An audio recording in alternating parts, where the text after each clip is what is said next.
The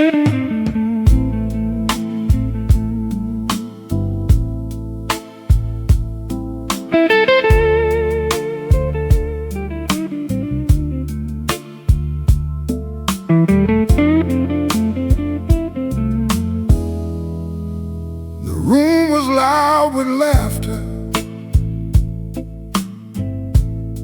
ice clinking in red plastic cups, old songs spilled from the speakers, everybody trying to stay young. I stood near the kitchen doorway,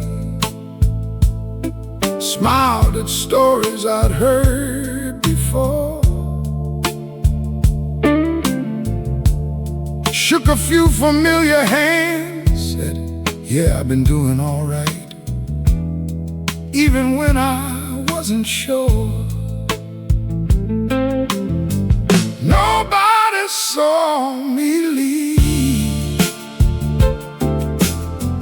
nobody looked toward the door, no voice called out, drive safe, Benny. No footsteps crossed the floor. Funny how you can disappear without making a sound, surrounded by people and still feel like the loneliest man in town. Nobody saw me leave. I grabbed my coat from the hallway, past the family photographs.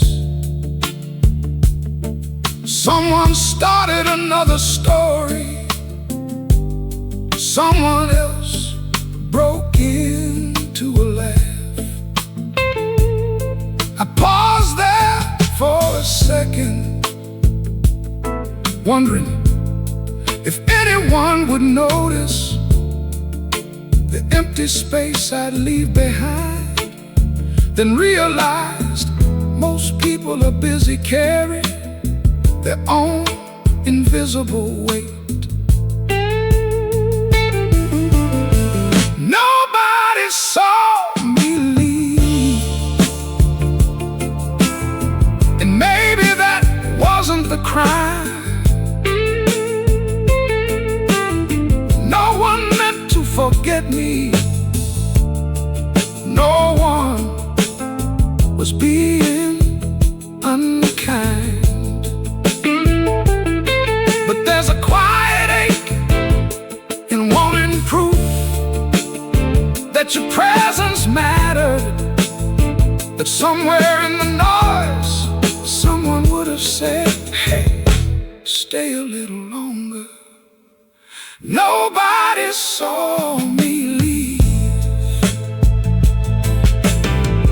Maybe adulthood is learning this truth. Not every loneliness comes from being unloved. Sometimes it comes from being unseen. Nobody saw me leave until I stopped at the front gate. A voice behind me called, Benny, heading out already? It was the old man from the corner, the one nobody noticed much either. He smiled and said, good seeing you tonight. 3 ordinary words, nothing grand, but sometimes being remembered is enough to carry you home. Nobody saw me leave, except the one person who knew exactly how that felt.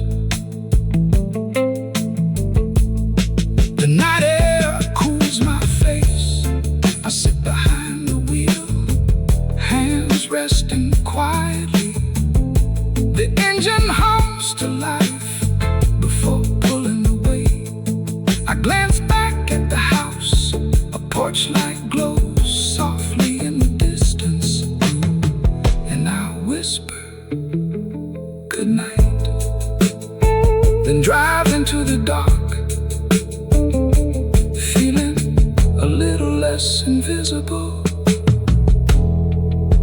than I did before.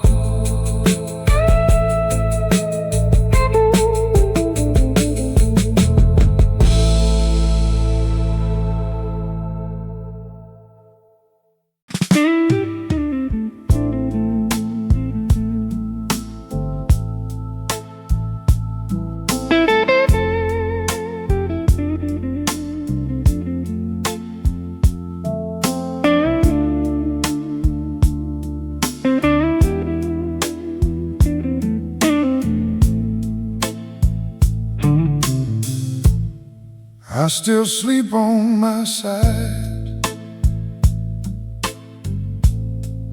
even though there's room to spare. Your pillow keeps its shape somehow, like it remembers you were there. Moonlight slips through half-closed curtains, painting silver on the floor. I reach across without thinking, then stop an inch before the emptiness. The quiet side of the bed ain't quiet at all. It knows every whispered promise, every midnight telephone call. It remembers winter mornings, the way you'd steal the sheets. Funny how love leaves echoes in places that never learned how to forget. The quiet side of the bed. I used to hear your breathing before sleep finally came. Small, ordinary music I never thought to memorize. And now the ceiling fan keeps a rhythm. The old house sighs instead, and I would trade 1,000 perfect nights for one more restless evening with you beside me, complaining about the cold. The quiet side of the bed, still holding on to yesterday. A lamp untouched, a book half read, the words we forgot to say. People tell you time keeps moving. Lord, I know that's true, but some parts of the heart measure distance by who isn't reaching back for you. The quiet side of the bed.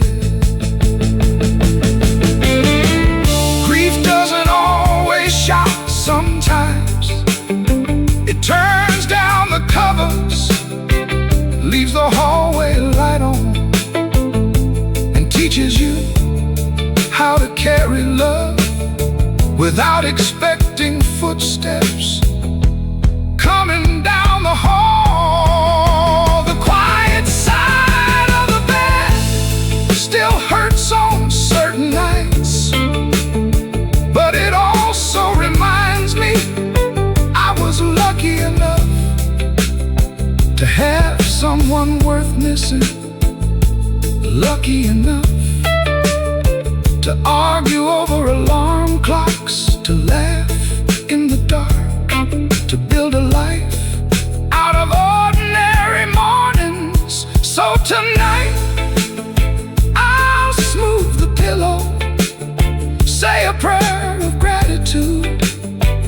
let memory rest beside me, because loneliness isn't proof that love has ended.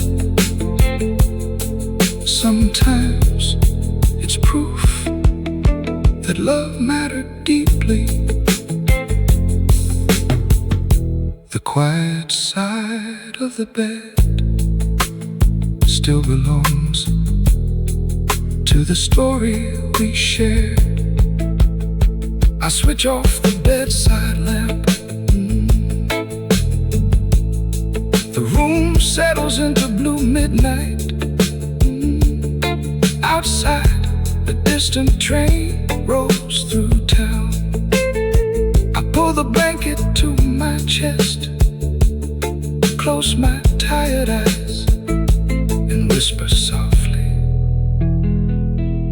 "Good night, sweetheart." Into the silence, and somehow the silence feels a little less empty.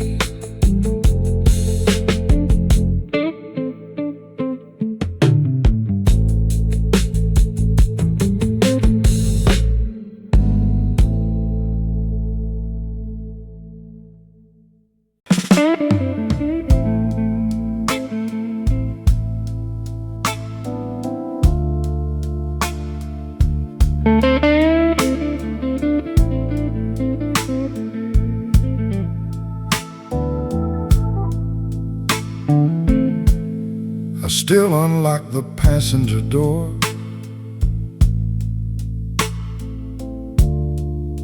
When my hands are full of groceries, still glance to the right at every red light in town. There's an old jacket in the back seat, a map folded in the glove compartment. Little pieces of a life that never learned how to leave all at once. Funny how habits outlive heartbreak. The empty passenger seat, still riding shotgun with me. No voice singing off key to the radio, no hand reaching across the console. Just miles of midnight highway and memories buckled in tight. Funny how loneliness can take the shape of a seat beside you on a Friday night. The empty passenger seat. I still pass the roadside diner where we'd stop for coffee late. Still slow down near the ocean just to watch the waves a while. I catch myself saying, "Look at that sunset," before the silence reminds me I'm talking to an open space that once answered back. The empty passenger seat knows every story by heart, every wrong turn, every laughter-filled road trip, every fight that faded before morning. It remembers the songs we loved and the destinations we missed. The empty passenger seat carries more love than absence. People think moving on means clearing everything away, but maybe healing looks like this: driving forward without pretending someone someone important never sat beside you. The empty passenger seat still aches on certain nights, but I'd rather carry this silence than never have known that kind of company. Because love wasn't just the big moments, it was gas station coffee, shared French fries, arguments over directions, and laughing until we missed our exit. So tonight, I'll roll the windows down, turn that old soul song up loud, and thank God for every mile we traveled together. The empty passenger seat isn't where loneliness lives, it's where gratitude sits now. And every once in a while, I swear I can still hear you say, keep driving, Betty, we're almost home. The dashboard glows soft blue, the highway stretches into the dark. I rest my hand on the steering wheel, glance one more time to my right, and smile through tired eyes, then whisper, thanks for the ride, before following the white lines home.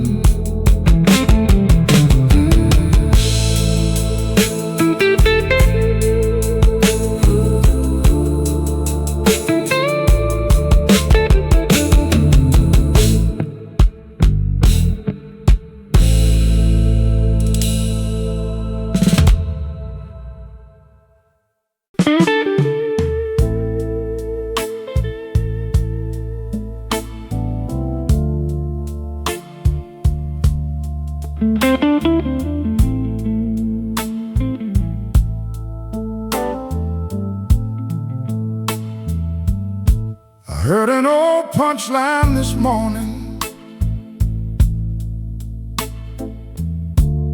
from a guy on the local radio show,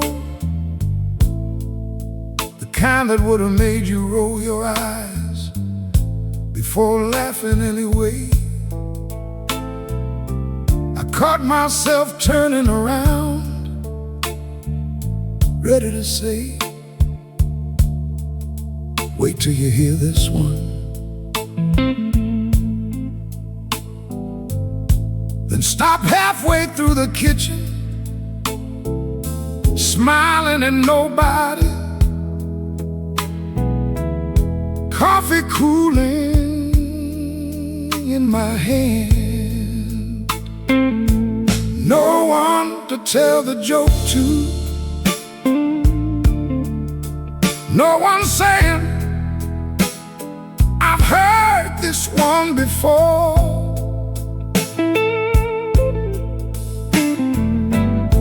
No exaggerated groans, no laughter through the living room door.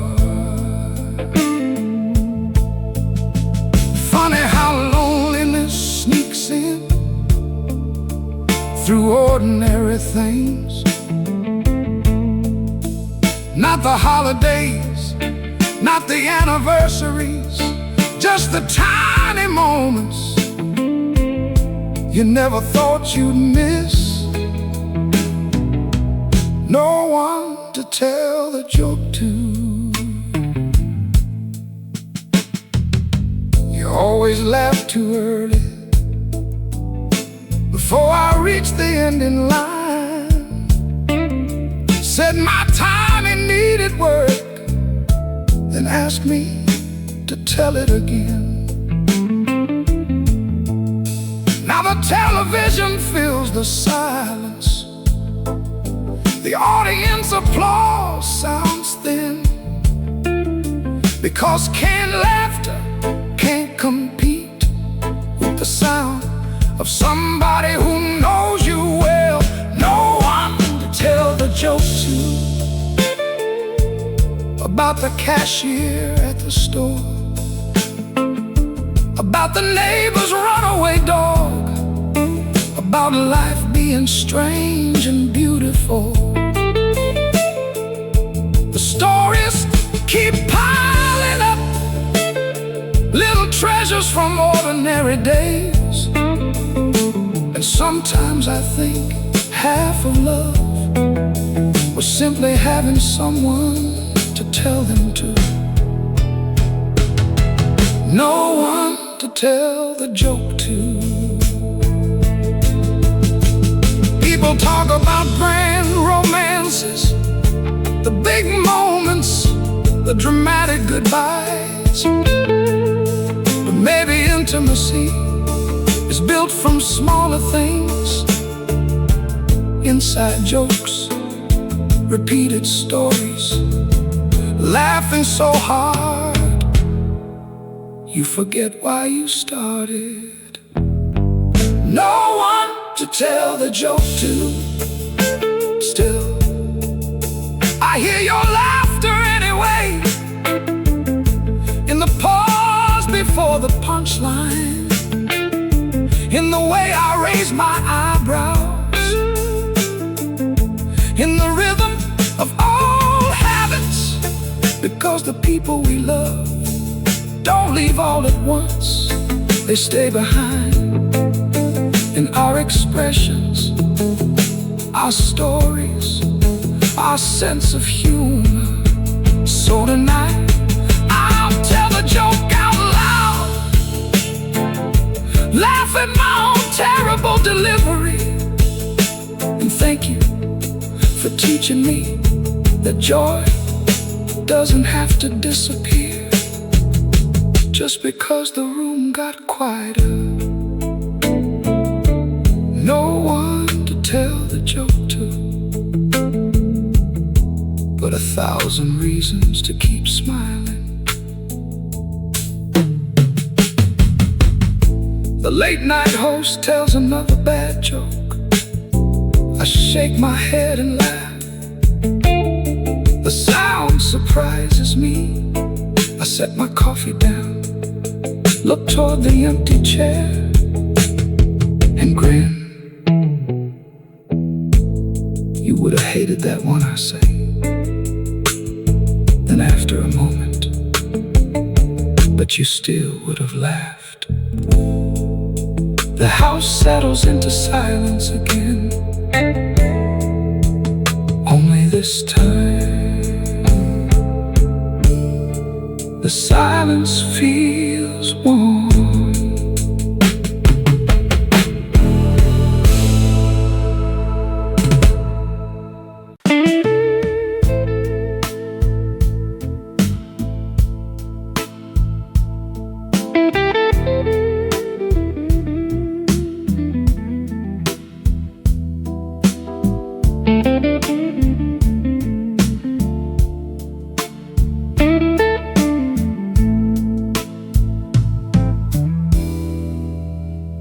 Opened up the closet door, looking for my Sunday coat. That's when I saw your side again, exactly where you left it. A blue sweater on the hanger, that old scarf you loved in winter, shoes lined up beneath the shelf,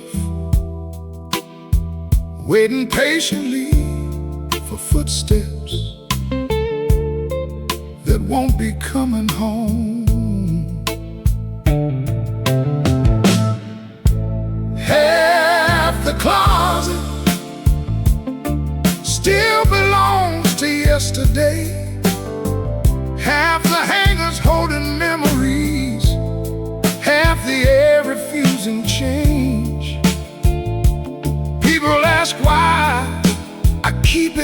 way. Lord, I don't know. Maybe love doesn't move out the same day people do. Half the closet. I thought about boxing everything up, donating what I could, making room for the future like everybody said I should. But every jacket tells a story, every wrinkle knows your name, and grief isn't stubbornness. Sometimes it's just another word for tenderness with nowhere left to go.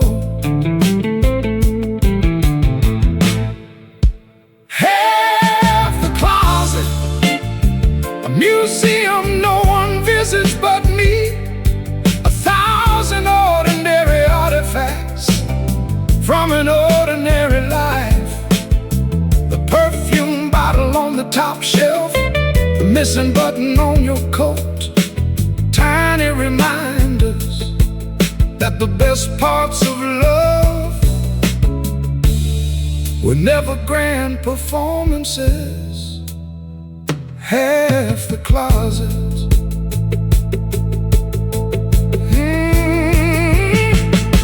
Healing isn't a race, it doesn't arrive when somebody else thinks it should. Some hearts need time to loosen their grip, not because they're trapped, but because they remember. Half the closet, and maybe that's all right for now. One day I may fold the sweaters, give away the winter coats. One day I may close this chapter without feeling like I'm betraying it. But tonight I run my hand across familiar fabric, say thank you for every ordinary morning, for every shared season, for teaching me that love leaves traces worth honoring. Half the closet isn't proof I can't let go. It's proof that somebody mattered enough to leave part of themselves behind. I close the closet slowly. The room settles into evening silence. A single hanger sways gently. I turn off the bedroom light, pause at the doorway, and smile through tired eyes. Good night, I whisper, not because I expect an answer, but because after all these years, it still feels right. And I walk down the hall, carrying both the ache and the gratitude of having loved someone deep enough to leave half the closet full.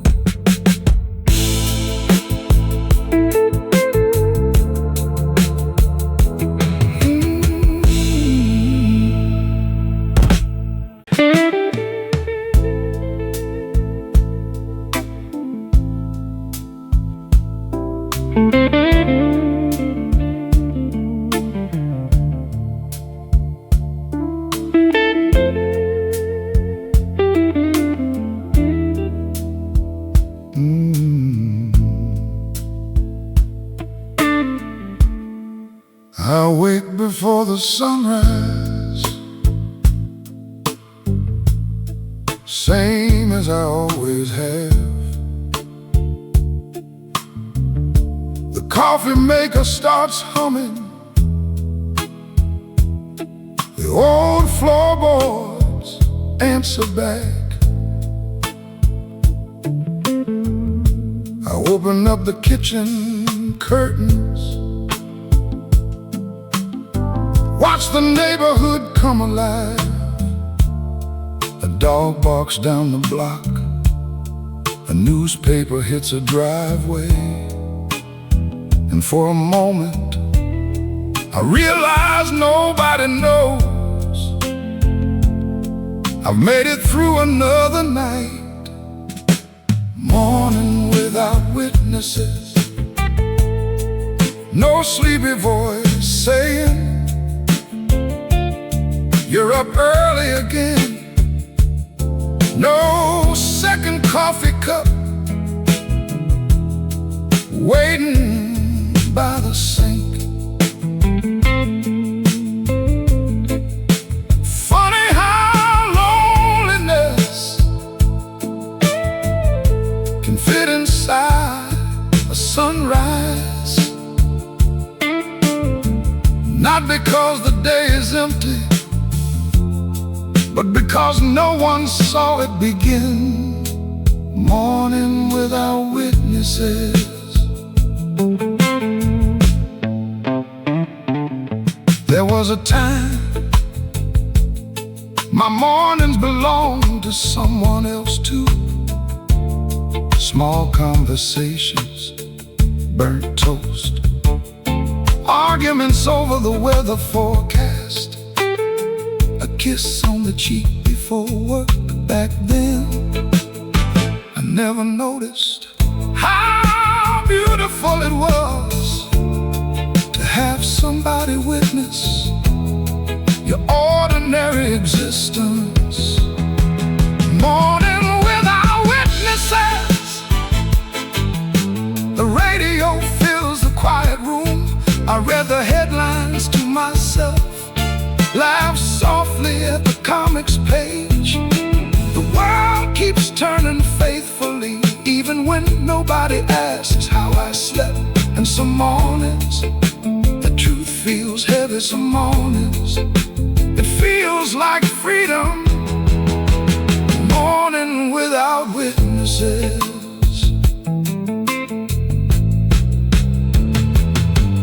Maybe being seen was never about grand gestures. Maybe love lived in the little acknowledgments. Good morning, sleep okay, see you tonight.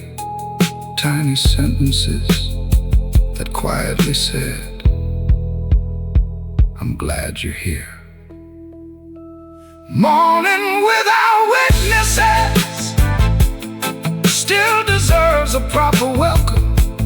So I'll butter my toast slowly, pour another cup of coffee, water the flowers by the window, because this life, even in its quietest chapters, still has to be lived.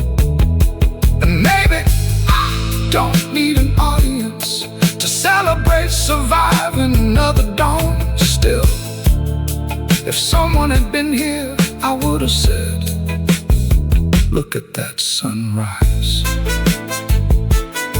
And if no one's listening, I'll say it anyway, because I am here. I made it through the night, and that's worth noticing. Morning without witnesses, but not without meaning. The morning light spills across the kitchen table. Steam rises from my coffee cup. I sit in the familiar silence, listening to the rhythm of my own breathing, then lift my mug toward the empty chair and smile. Good morning, old friend, I whisper, to the day, to the memory, to myself, before stepping outside, ready to greet whatever comes next.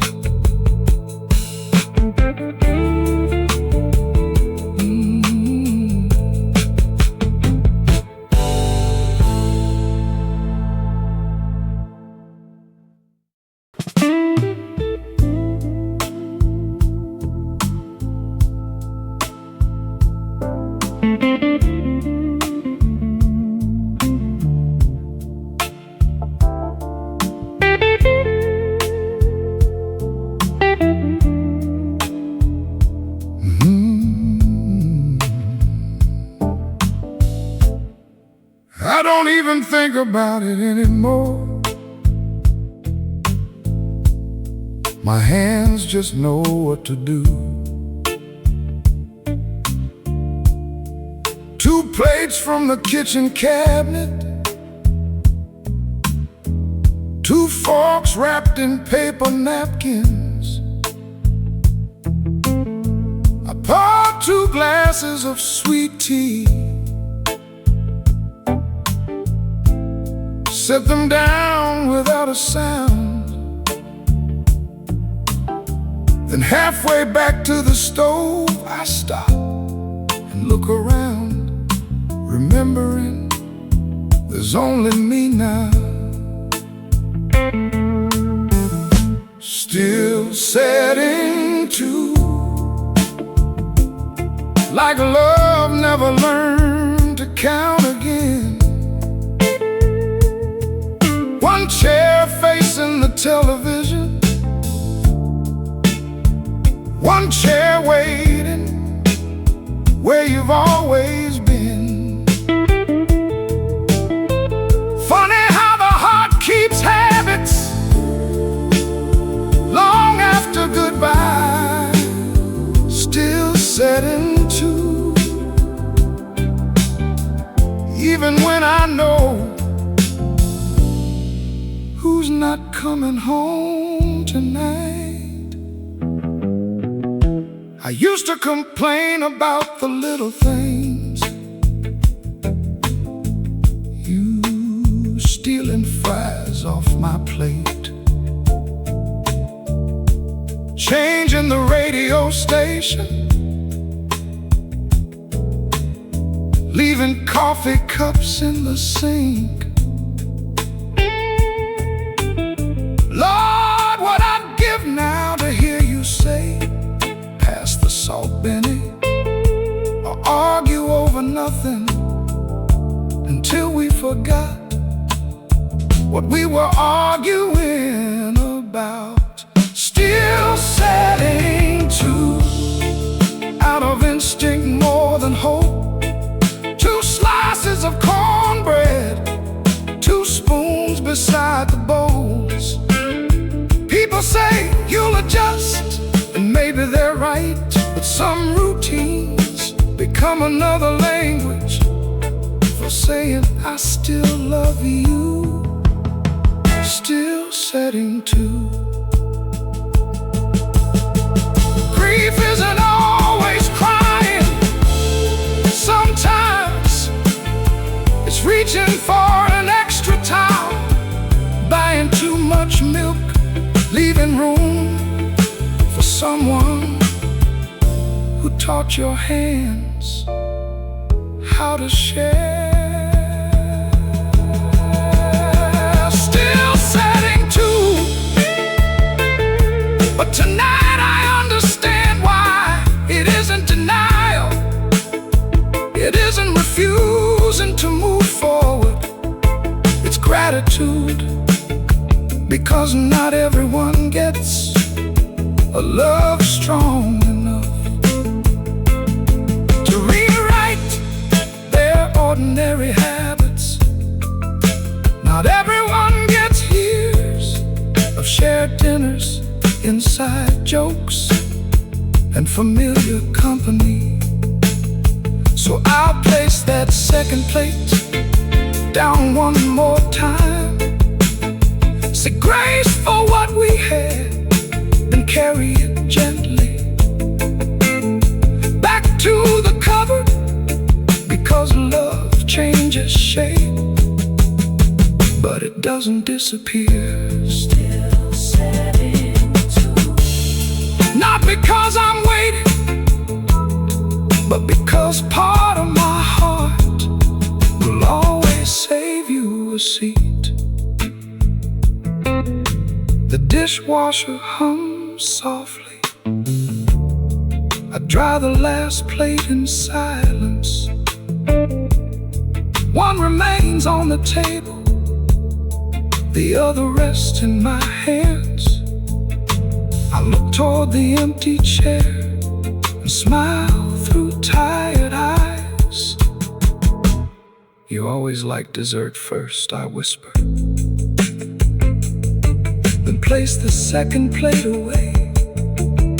Turn off the kitchen light and head upstairs, knowing tomorrow I may set one, or maybe two again.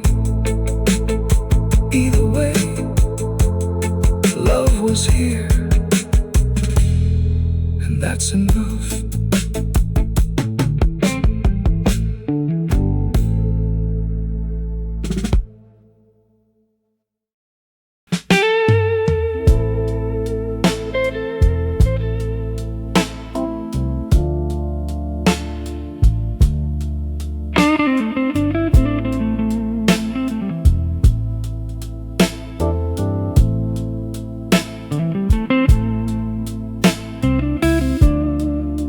Every evening on my drive home,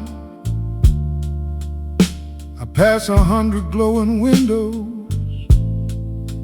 Blue televisions flicker softly. Shadows move behind the curtains. Somebody's setting the dinner table. Somebody's rocking a newborn to sleep. Somebody's arguing over nothing,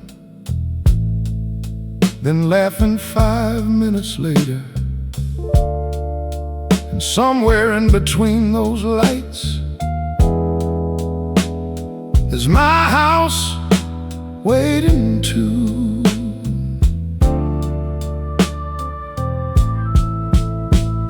The houses we go home to carry stories in their walls. Some are full of noisy love,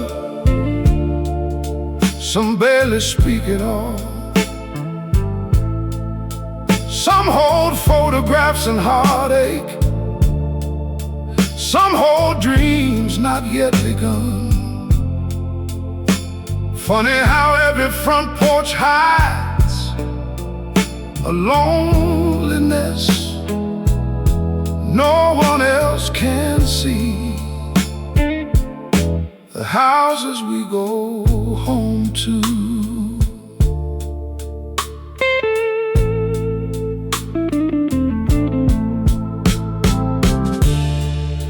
Mine still knows your footsteps, still remembers your favorite song. The kitchen light burns a little too late, as if expecting company. But down the street, there's a widow feeding stray cats, a young man eating takeout alone, a single mother working double shifts, everybody carrying something behind closed doors. The houses we go home to teach us what survives. Coffee brewing before sunrise, holiday decorations left too long, the creak of familiar floorboards, the comfort of old routines. We call them ordinary things, but maybe ordinary is another word for sacred. The houses we go home to. I used to think loneliness meant emptiness, but now I know better sometimes. A lonely house still holds gratitude, still holds laughter, still holds enough love to light the hallway. Long after midnight, the houses we go home to, unmeasured by who's inside. They're measured by the lives they've sheltered, the tears they've witnessed, the birthdays they celebrated, the people they taught us to become. So tonight, I'll unlock my front door, set my keys on the counter, and whisper, thank you.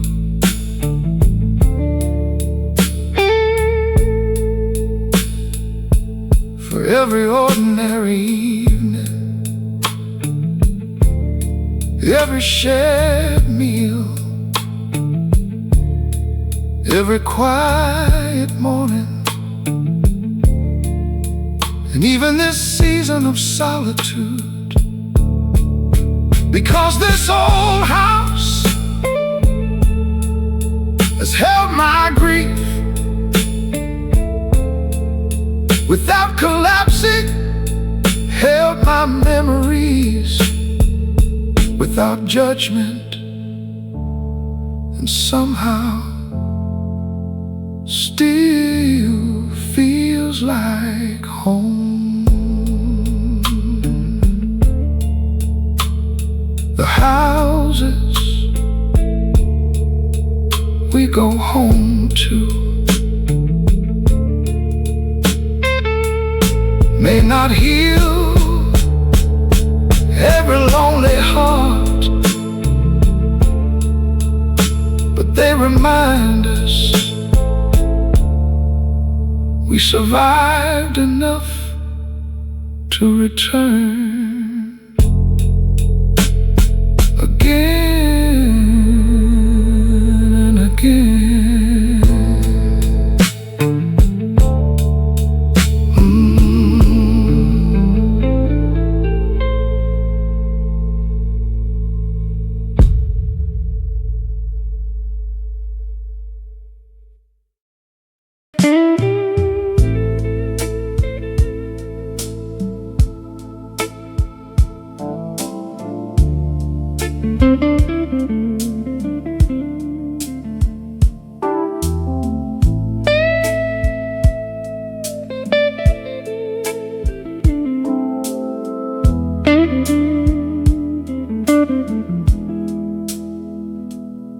The kitchen clock says 6:13, right on time, just like old days.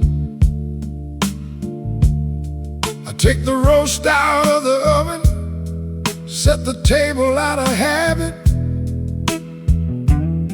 One fork, one glass, one folded napkin. Funny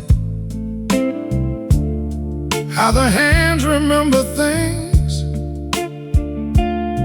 long after the heart learns otherwise. The sound of one plate ain't loud enough to fill this house. No second chair sliding backward, no voice asking how my day turned out.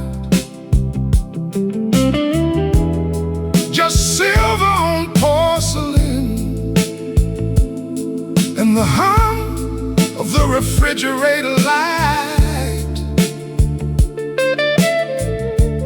Funny how loneliness echoes in the smallest sounds at night. The of one plate. I still make too much coffee, still buy bread I can't finish alone. Sometimes I catch myself saying, you'll never guess what happened today, before remembering there's nobody sitting across from me, waiting for the punchline, just an empty chair, keeping perfect time. The sound of one plate, a lesson I never asked to learn. How love leaves fingerprints on ordinary things. A wooden table, my favorite mug, a recipe written in familiar handwriting. The quiet doesn't erase them, it teaches you what they were worth. The sound of one plate. People think grief arrives like thunderstorms, but most evenings it sounds like this: a cabinet door closing, a chair that never moves, a meal that ends too quickly, and a man learning how to bless what remains. The sound of one plate still breaks my heart some nights, but it also reminds me I was lucky enough to hit two for all those years. Lucky enough to argue over burnt toast, to laugh across this table, to be loved in ordinary ways. So tonight I'll say grace for what I had, not just for what I lost. And when the dishes are done, I'll leave the porch light on, because a lonely house can still hold gratitude. The sound of one plate isn't the end of love, it's the echo of where love used to sit. I rinse the dishes slowly, dry the last plate with an old kitchen towel. The house settles into evening silence before switching off the light. I rest my hand on the back of the empty chair, smile through tired eyes, and whisper, thanks for all those dinners, then head upstairs, carrying both the ache and the blessing of having once heard the sound of two plates.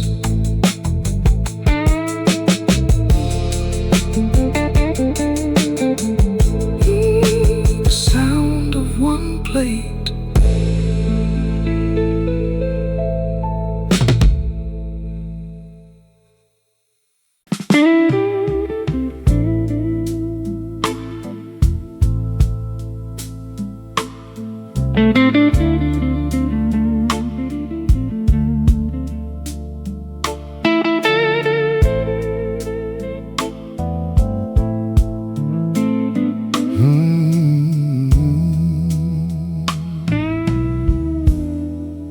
I wasn't headed anywhere,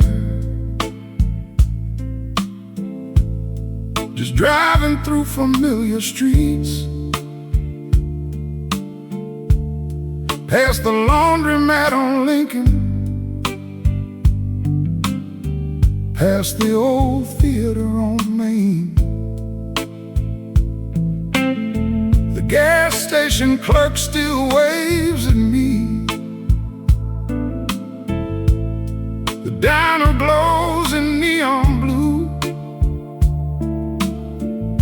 town keeps all my fingerprints, even if the people who left them with me mostly disappeared. Street lights know my name. They watch me come and go. Seen me chasing dreams at 25. Seen me learning to let go. They've lit the roads home after heartbreak, after funerals and Friday nights. Funny how the city remembers the versions of ourselves we leave behind. Street lights know my name. I passed the house where we started, the park bench by the lake, the corner where my father taught me how to parallel park. Some places never move on, they just stand there quietly, holding the shape of old memories for people brave enough to drive by again. Street lights know my name, even when nobody calls,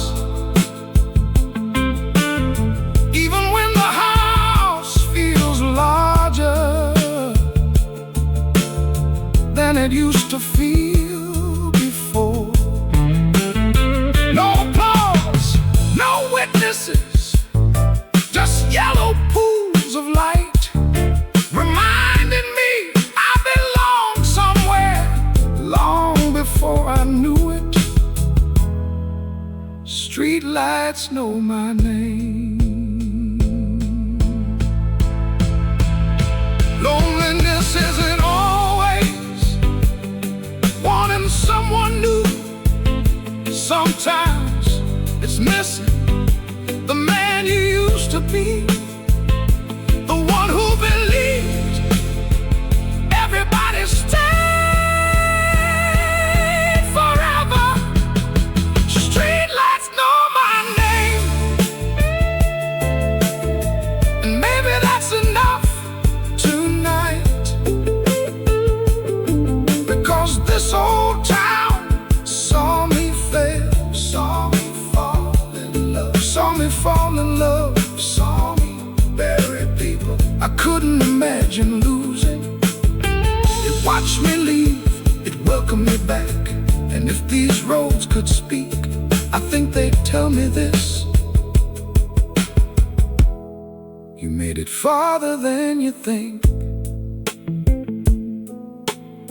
You loved more than you remember. You're still here.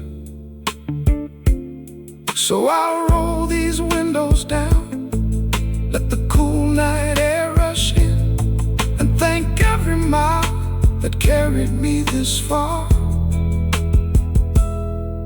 Street lights know my name, and tonight I finally know it too. The traffic light turns green, the radio plays an old soul song. I drive beneath another row of amber lights, hands loose upon the wheel. No destination, no urgency, just an old man and the roads that raised him. I smile into the windshield and whisper, take me home, as the street lights nod overhead, one by one.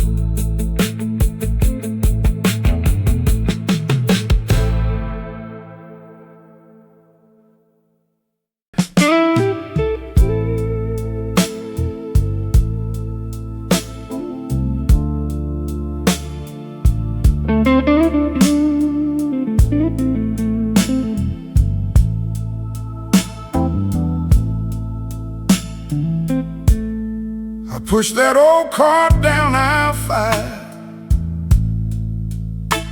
past the cereal and canned green beans. Used to buy enough for a small army, now I count out meals for one. Half a loaf of bread, a single baked potato, soup that'll last 2 nights.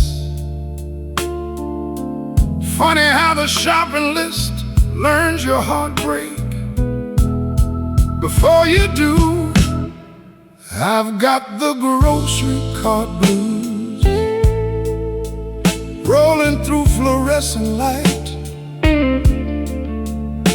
No one asking for their favorite ice cream.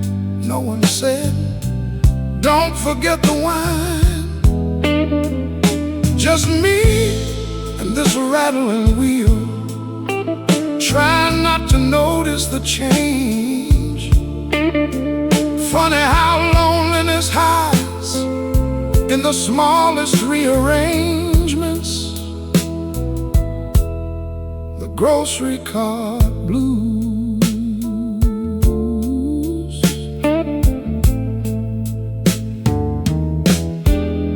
I passed the frozen dinner aisle, saw a couple arguing over brands.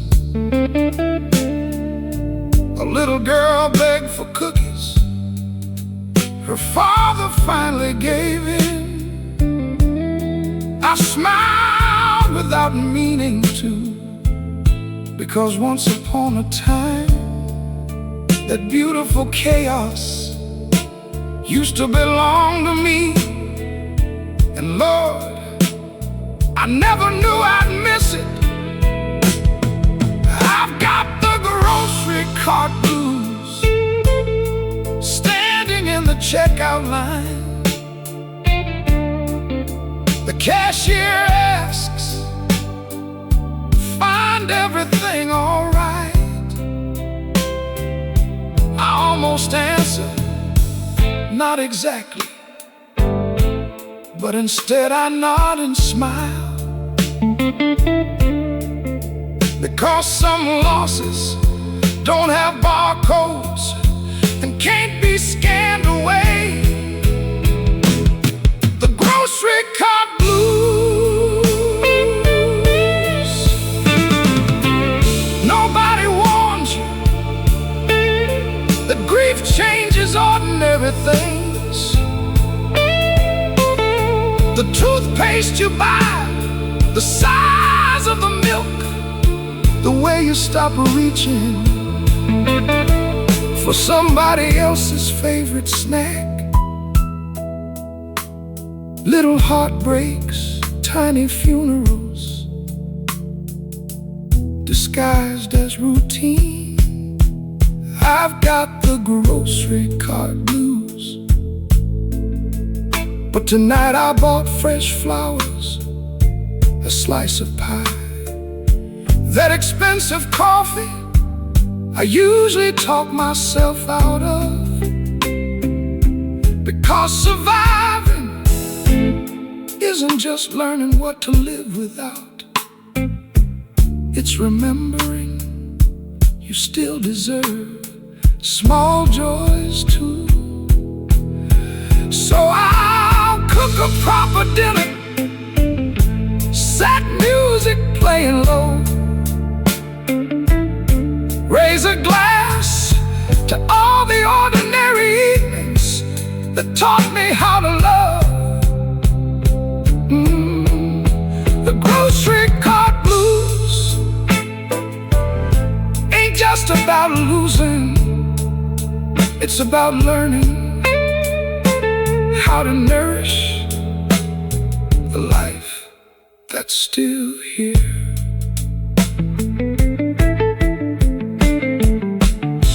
The trunk closes with a familiar thud. I carry the bags inside the house, set them gently on the kitchen counter. A carton of eggs, fresh flowers, a slice of peach pie. I unpack everything slowly, then pause, holding the flowers in my hands, and smile softly. These are for us, I whisper, before correcting myself. No, these are for me. And somehow that doesn't sound as lonely as it used to.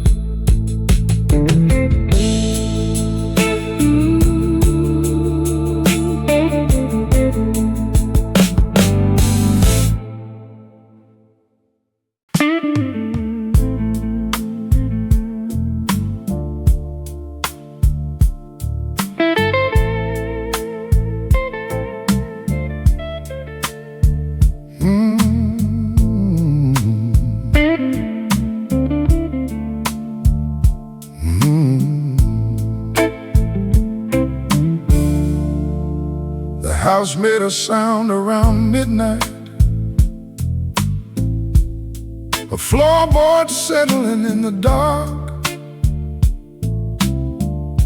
I lifted my head from the old recliner, heart racing, just enough to hope. For half a second, I almost called your name, the way I used to when you came home late, dropping your keys by the front door. Funny how instinct can outlive reality. The echo in the hallway still knows who used to live here. It carries footsteps from another lifetime, soft and crystal clear. I know it's just an old house breathing, wooden memory playing tricks, but loneliness has a way of turning silence into somebody you still miss. The echo in the hallway.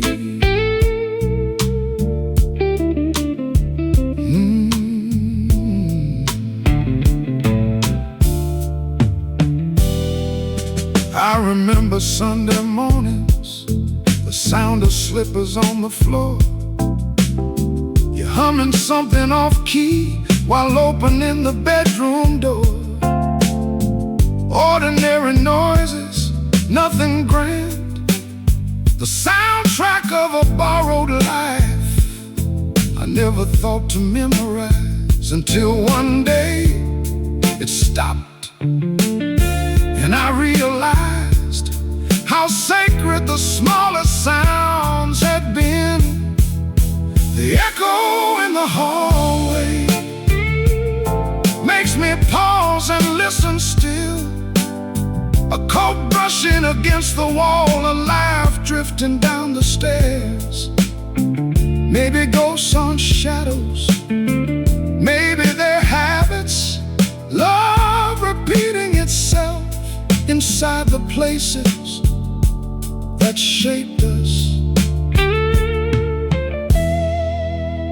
The echo in the hallway.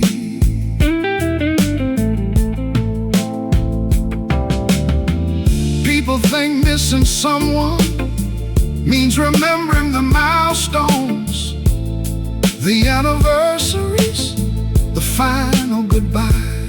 But sometimes what breaks your heart is remembering the way they walked through the house without thinking you'd someday miss the sound. The echo in the hallway doesn't frighten me anymore. It reminds me this house was once alive, with conversation, with burnt dinners, with arguments arguments over television shows with ordinary love, doing what ordinary love does,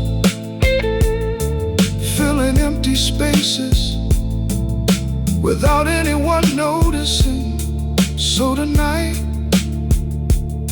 if the floorboards speak again, I'll smile instead of grieving, because what I hear is an absence. It's evidence, evidence that I was lucky enough to share these rooms with someone worth remembering. The echo in the hallway still leads me home.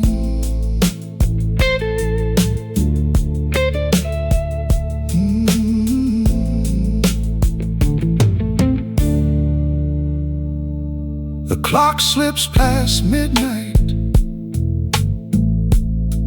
I switch off the living room lamp. The hallway stretches quiet and familiar. Another floorboard creaks softly in the dark. I stop for a moment, look down the empty corridor, and whisper good night.